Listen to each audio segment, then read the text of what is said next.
E.G.O, do you have something for us? I do, actually. And you know Right. what?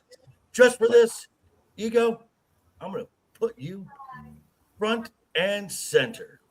All right, guys, I actually made sure that I brought a prop this time for my conspiracy theory. It looks very confusing at first, but follow along. They are considering bringing in Stephen A. Smith at some point, possibly even in a SummerSlam.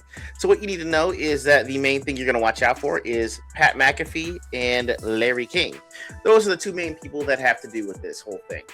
Confused? I got you. So, Pat McAfee signed with the ESPN label for $17 million a year.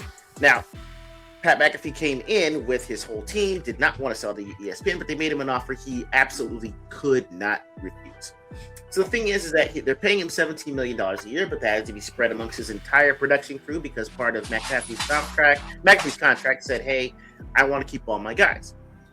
It's interesting that Pat McAfee signed that deal for $17 million because it was reported that earlier, around that same time, Stephen A. Smith turned down an offer of $18 million per year over that same 5-year period. So we've got Pat McAfee already coming in making more money per year based on an annual per year basis than Stephen A. Smith was because Stephen A. Smith turned down that $18 million a year.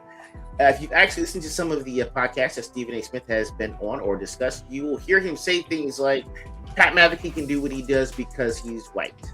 I'm not lying to you. He's basically saying that he can be this jovial dude about being on College Football Game Day, WWE, hosting on different platforms because essentially he's a white guy and I'm a black guy and I can't really do all that. I can't be that free. I'm kind of locked into my brand. So that's the first thing.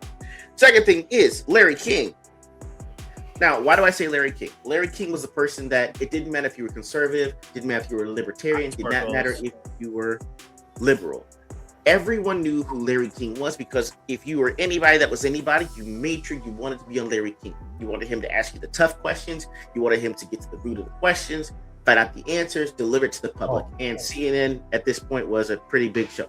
I'm just saying ubiquitously in terms of just the general overall perception of Larry King. Here's the thing.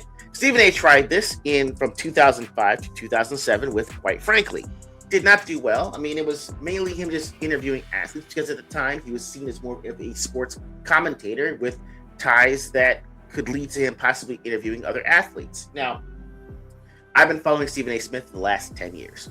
I would say over the last 4 to 5, he's gotten increasingly more into the sphere of Hollywood hot gossip, even some politics here and there as well. And he's been on General Hospital. So the thing is this. Stephen A. Smith talks about how he wishes he got fired and how he does not want to leave his job, but it makes it seem like he's going to get fired. That's because Stephen A. Smith really wants to be the next Larry King. How do you get to be more ubiquitous? How do you get more eyeballs and more on your channel? How do you get more people to watch your product? You go to WWE. This is how you get there. This is the thing. Who manages Stephen A. Smith? WME.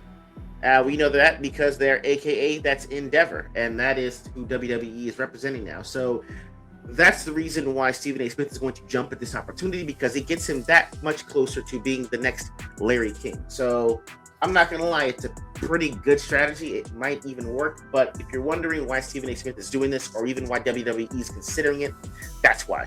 Looks like a conspiracy, but it's laid out pretty plainly that that's the plan.